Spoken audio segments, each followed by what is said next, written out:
So namaste, we are at Khalidunga right now.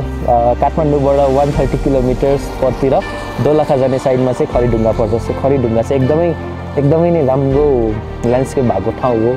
मलाई personally चाहिँ यो ठाउँ एकदमै सैलुङ जस्तै भाइब्स लाग्छ। सैलुङ पनि म गइसकेको छु। सैलुङको पनि एकदमै राम्रो ल्यान्डस्केप छ।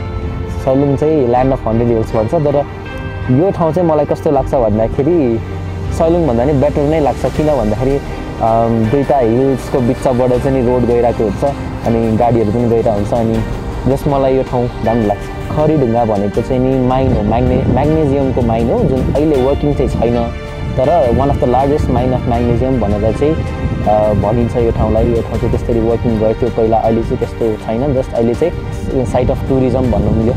त त्यसको लागि चाहिँ एकदम फेमस छ। एकदमै सिनिक भ्यू भएको ठाउँ हो। मलाई चाहिँ एकदमै पर्सनली एकदमै मनपर्ने ठाउँ हो।